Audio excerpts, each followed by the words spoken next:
Whether you are thinking about becoming a restaurateur or you are already in the business, Michael Politz has written a must-read, The Food and Beverage Magazine's Guide to Restaurant Success. Pick up your copy today at Barnes & Noble, Amazon, Books A Million, or wherever fine books are sold. Food and Beverage Magazine Live, bringing food and beverage to life with your hosts, James Beard Award winner Jennifer English and Food and Beverage Magazine publisher Michael Politz. Featuring leaders in the hospitality, branded food and beverage, and CPG industries, many of whom are Jennifer and Michael's friends in the business. For an informal and informative conversation where friends in the business share the latest intel, ideas, and best practices. Live, juicy inside scoop from the tastemakers, newsmakers, bread bakers, drink shakers, spoon lickers, clam diggers, farms, foodies, and friends of the food and beverage magazine world. Here are your hosts, Jennifer English and Michael Politz. Well, hello, everybody, and welcome.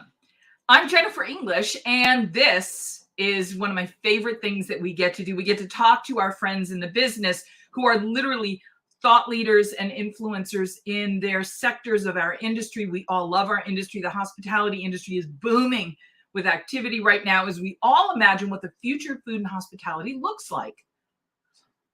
From robots that'll flip your burgers to reservation systems that are smarter than we are, to simple things to complex things. Everything about our post-COVID world is an opportunity for our industry to reboot itself, and it's an exciting time and place to be here. I'm editor-at-large of Food and Beverage Magazine, and we get to see the trends up close. We get a crystal ball. We know what's coming, and we love it when we get to weave it together into a show like we're having today, where we get to introduce you to one of the people we think really has a lot to say, that's smart, is going to get us thinking, and is going to take us on a perspective shift. We're going to grow, and we're going to imagine in our thinking about the world of hospitality. A self-professed hospitality nerd, Mandi Graziano, joins us from her headquarters in the luxurious hospitality world that she inhabits. It's really so much of an honor to welcome you, but it's great privilege to get to share your expertise and your perspective with our audience of 14 million hospitality industry pros who are really interested in what you have to tell us about where we are and where we're going. Anyway. Thank you. Thank you. It's so nice to be here. Thanks for having me. We're so grateful that you're our friend in the business, and I love that we could tap you and say, hey, let's have a real hospitality nerd visit today, if you don't mind. I love hospitality nerd visits, but I love real conversations more than anything. So Right. I'm honored to be here. It's a very funny time of year. It's hot. People are traveling for the first time in a couple of summers. There is a lot of activity everywhere. I'm getting postcards and electronic postcards from friends going to Europe for the first time in 3 years. Mm-hmm. Let's take a snapshot of our industry, our global hospitality industry at this moment in time, literally midpoint through the year. Yeah. So it's very interesting. You know, my expertise is in hotels, conferences, large trade shows, that kind of thing. So it's really interesting right now because a lot of people haven't left their houses to travel, and they're finally going on that vacation. Like you just said, you're getting all the postcards. And so that's causing a little bit of a rub in the industry in a great way, right? There's just an avalanche of business in hotels. There's so much to do. There's so much happening that it's causing a little conflict between that transient leisure guest, right? Who enjoy and celebrate all the food and beverage restaurants inside a hotel, and they take over a city. Like right now, San Diego, where I'm at, it's Comic-Con, right? Right, So this is the greatest time of the year. We haven't had a live big Comic-Con since COVID. So there's a rub right now, though, because every hotel is super important. You've got your pie chart, right? You've got your transient business. That's your individual guests that's coming in for vacation, like your friends sending you postcards. Then you've got your group business, which is, all those conventions and trade shows that we go to. And then you have your business transient guests. Those are, when we go somewhere to go see a corporate office and We stay at a hotel nearby. So that piece of the business has suffered tremendously because people aren't allowed to go into corporate offices. Or a lot of corporate offices, they don't exist anymore. Right. So And there's by a the way, if I'm battle. not going into my own office, I'm not going on a road trip. Yeah, or you're not letting people into. Yeah, if you're not going into your own, you're not going to let people come travel. Yeah, it's a circular thing. So it's an exciting time because room rates are really high, so it's exciting for the hotels. Availability is nuts. I mean, I during COVID, I lifted and shifted and moved 202 conferences, okay? And most of those moved from 2020, 2021 to 22, 23, 24. So there's this false state of compression and demand out there right now. Right. So it's hard to find availability. And when you do find availability, rates are really high. And all of these things are great. They're great for our industry. It's great, especially if you're working in our industry, because you're busier than ever and you get access to all these different people. But it's hard for the buyer right now as well. It's hard for the traveler, hard for the buyer. So it's good for our, our friends that are working in restaurants and hotels. It's just a little hard for the buyer. So, my prediction is that this might release a little bit come September towards the end of the year. But it's just a busy time. It's a very, very busy time, and staffing is still an issue. It's staffing is still, finding the right people is still a little bit of an issue. Supply chain is still an issue. I feel like we've murmured those words so much in the last couple years. And what's really interesting, yeah, over a period of time, yeah, do those words still mean the same thing? When we're talking about supply chain issues, we're talking about staffing issues. Staffing issues when we were just in the early stage of COVID was attributable to a lot of things like nobody wants to get exposed. right. Today, we're talking about staffing issues, and there may be other things at play. I totally agree. It's super interesting. There's, the staffing issues now today, I think, are different. I think a lot of people left the industry. That's why I think it's a great time to be in the hospitality. If you aren't in the hospitality industry, we welcome you with open arms because it's the most creative time to be here. People are more interested in unique experiences than they ever have before. And I think this window is probably going to close in about 14 months or so. So it's Why? a lot of people, because I think when people were home and kind of on Zoom all the time, right? We got into some rituals and routines. Now you're kind of opening up the door and the butterflies are out and you're bewildered in a great way. Your eyes are a little more open, but as you know, we're going to get numb to this eventually, and we're going to go back to that narrow way of doing business. So while it's open right now, I just think people should, create that crazy culinary experience, creative experience you've never ever done, but always wanted to do. Like, people don't have that mindset right now of, well, that's the way we always did it, because people have forgotten the way we've always done it because we haven't done it that way in a while. There is no more way we always do it. Yeah. So just capitalize on. I really feel like capitalize on that from, I think when you talk to general managers and operators in food and beverage and hospitality, even the way you go after new employees, everybody within your organization is a salesperson now, and everybody is a recruiter, and empowering that to go out and get some fresh new faces for our industry in a really creative way. I think there's an opportunity there that we have to keep our eyes on. When we talk about these activations and experiences that have been the catchword for several years now, especially for destination management, conventions, events, as we begin to imagine what life's going to look like in the new world of activations and events, access is going to become more and more important. A certain amount of safety is going to become more and more important in ways. So maybe an event that never was held outdoors is going to be held outdoors for the first time. Yeah, that's happened a lot. I mean, last year I did a couple actual opening keynote speeches outside in amphitheaters where you have an indoor backup, and normally it's these boring, long, like 90-minute kind of things. People are reducing down to TED Talk styles. Instead of one long keynote, it's 2 or 3 17-minute talks. Yep. Instead of 8 a.m., It's let's get in at noon. Let's have a very late lunch and then a quick general session in the evening under the stars. And then we have a reception. So people, yeah, yes, outdoor and safety. Safety is important now. It was important before for different reasons, but yeah, that is very on the top of everybody's minds right now for sure. So I want to go back to San Diego and Comic-Con. I want to go back to the events that you're doing and shifting from 19, 20, and 21, and then in the early 22 to now 22, 23, and 24. Yeah. Is what people are going to do changing dramatically? Are you seeing the same kinds of things, you know, the dental hygienist convention or the insurance salesman or the plumbing supply guys all go to Las Vegas? And are we doing the same things in the same ways, or are there new groups, organizations, industries, Web3 based that are redefining the entire event and meeting space? Yeah, I mean, I think we just talked about this a couple weeks ago in the Digital Hospitality Clubhouse room. I think that's where you and I connected. Like, Restaurant 360 just did an amazing.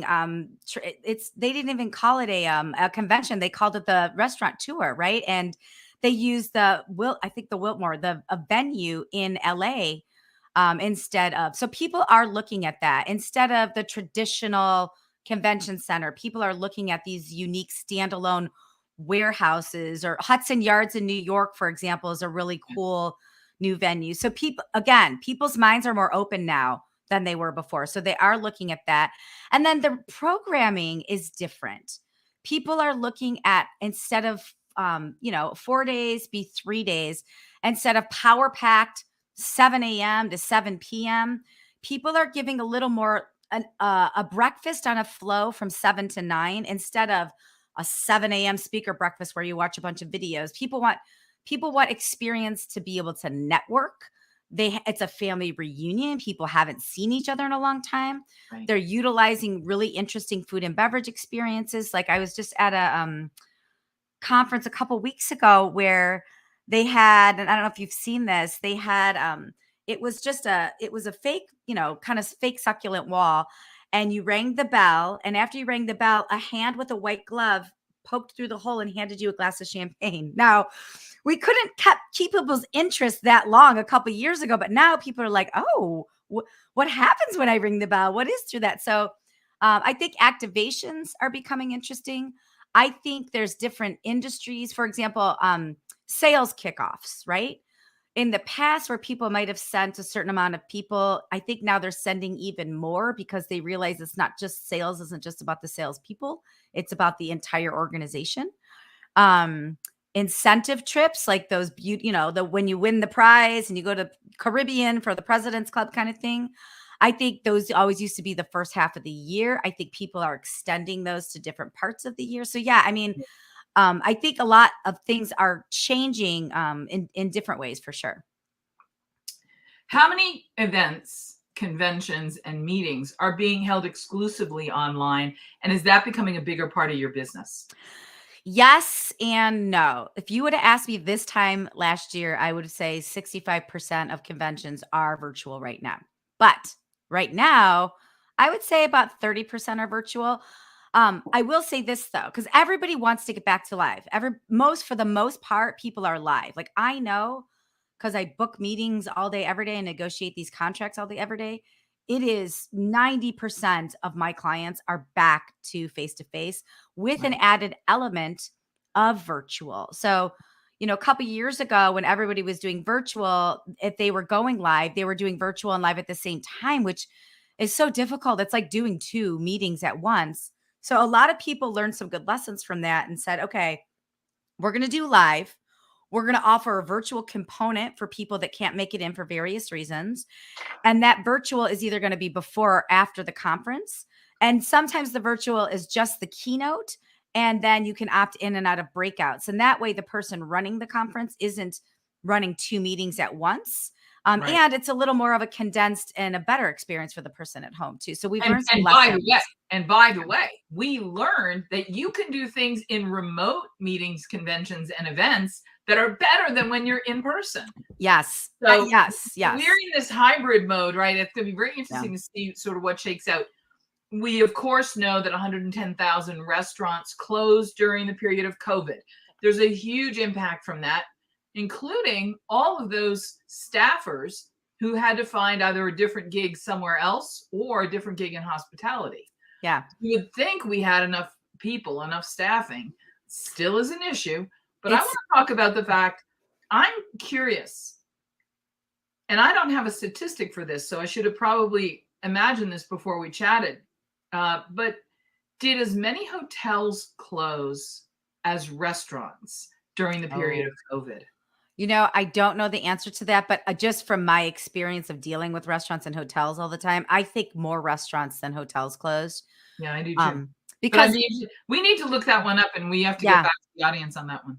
Yeah, that's a good fact check. Yeah, I think we should, because if you think about it, a lot of restaurants that closed didn't reopen. Yeah. Most hotels that closed did reopen. It was just temporary. But something else interesting that's happening is there's a lot of ownership changes.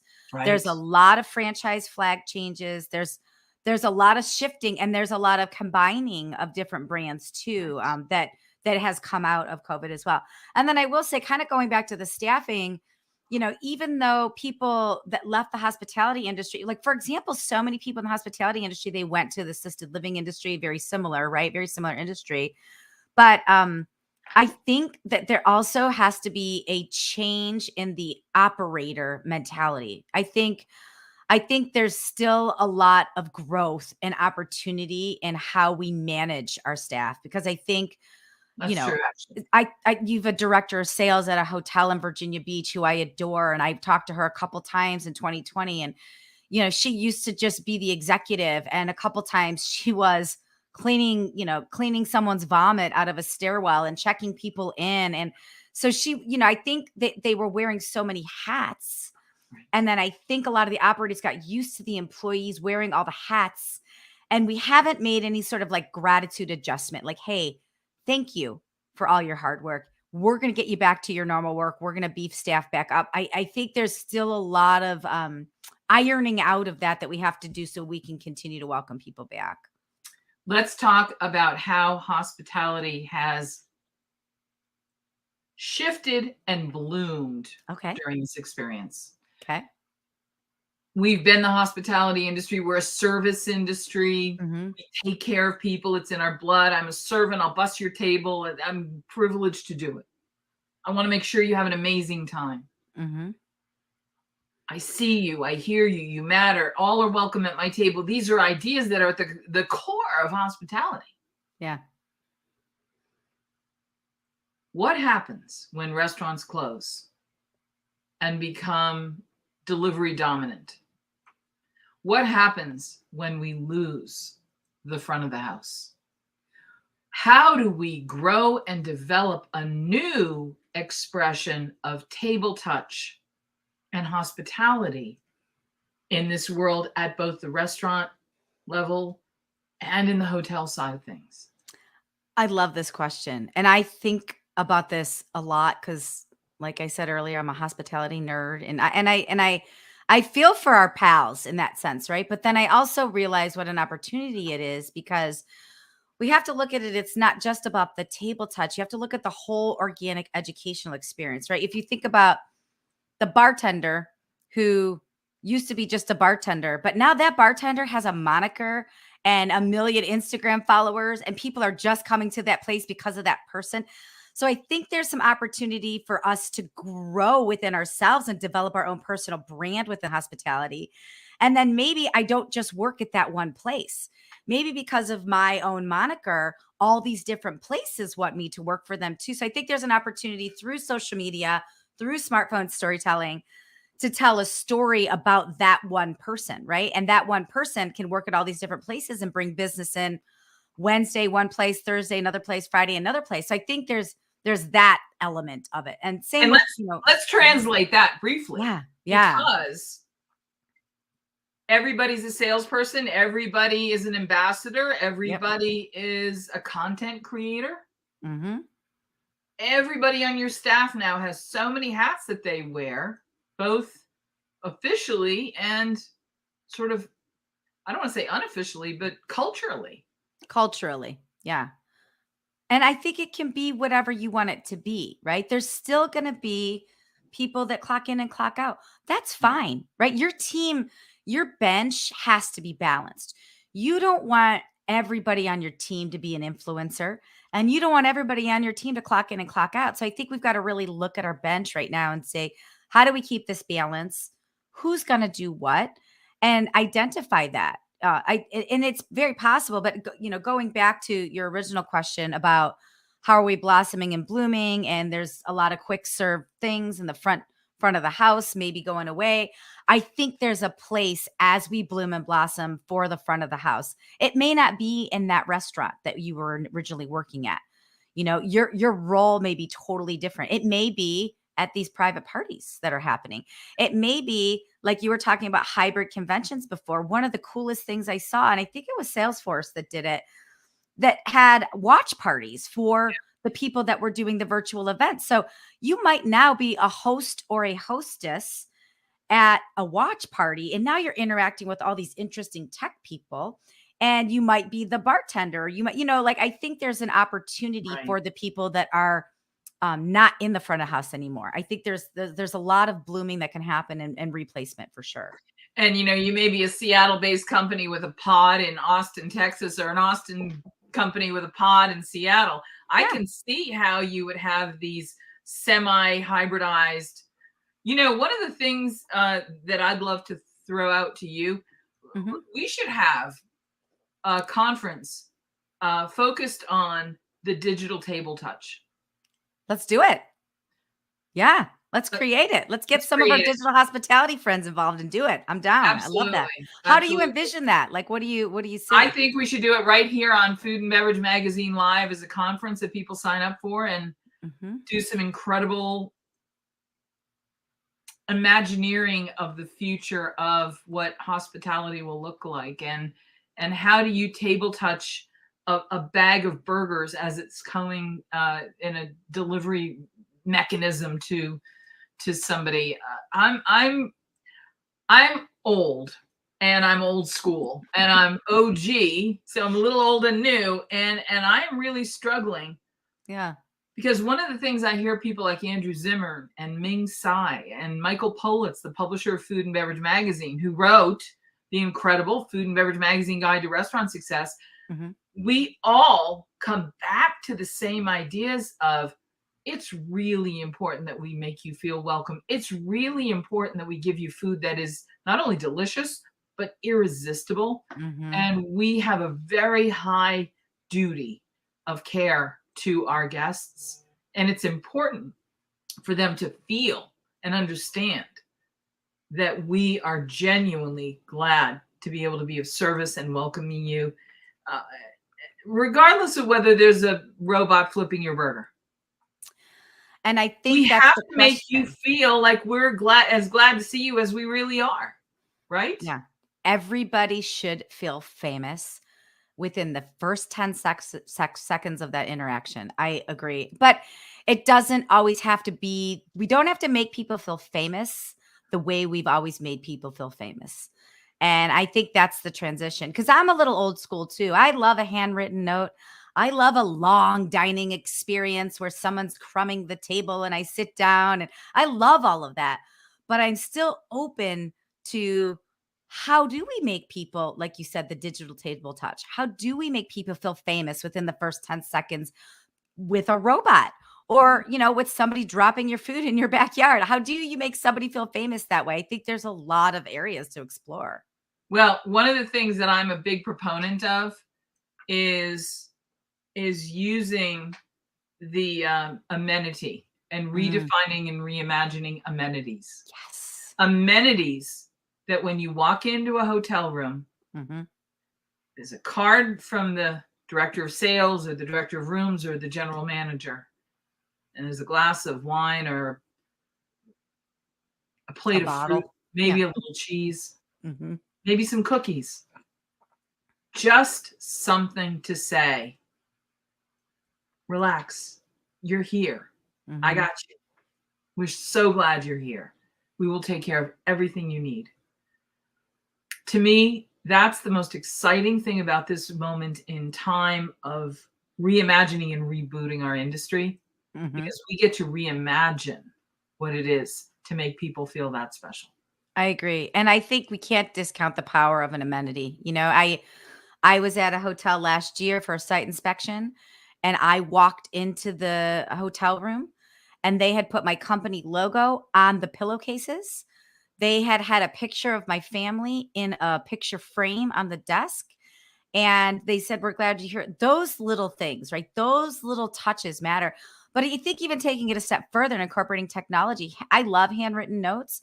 But what if there was an iPad there and you hit play and it was a personalized welcome message from the general manager saying, "Hey, Jennifer, welcome. I know you travel a lot. I know your favorite 3 things are this. Here they are. Enjoy on us. We'll see you tomorrow." What if it was a video on an iPad?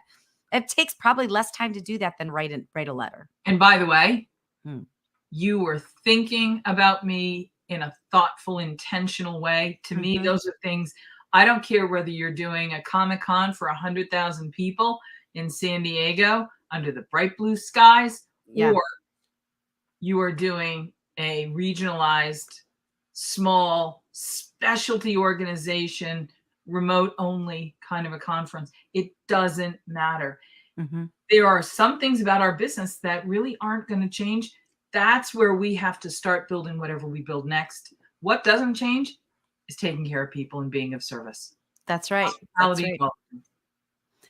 Yeah. And I think the experience of the kitchen, just a banquet kitchen or a regular kitchen doesn't have to just be a kitchen. Have you been to the Gaylord Texan before, the Hotel Gaylord Texan? No. So there's a chef there, but his name's Butta Stalters. I've been in his kitchen several times at this point. I have never seen a banquet kitchen like this before. In the actual kitchen is a tasting room where he does all the tastings, right? Oh, wow. Cool. But then there are experience rooms that you can have executive meetings in. There's graffiti on the walls in the Asian section where they prepare all the sushi and the dim sum and everything.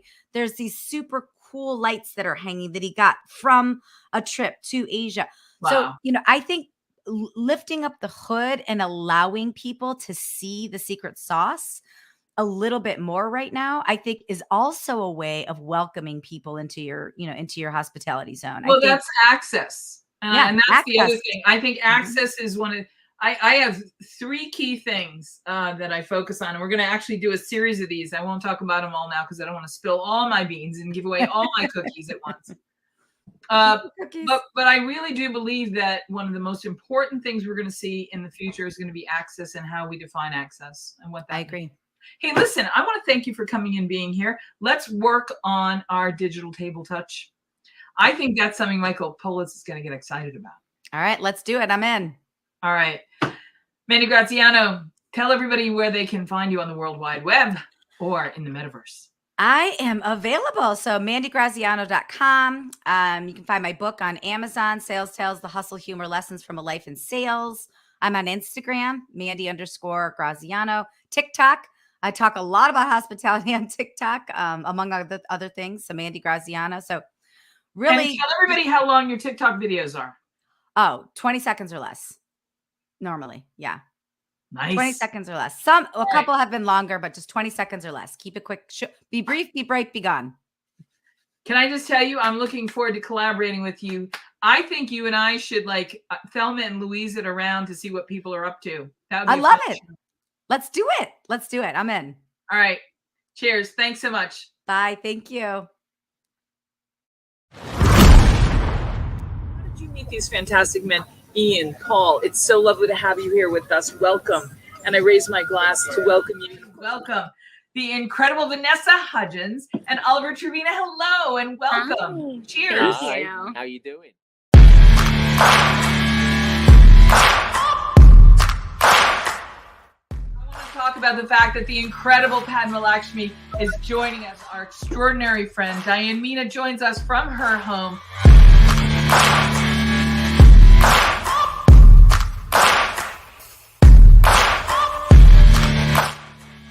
Tower, who joins us today from his home in the beautiful Merida, Mexico.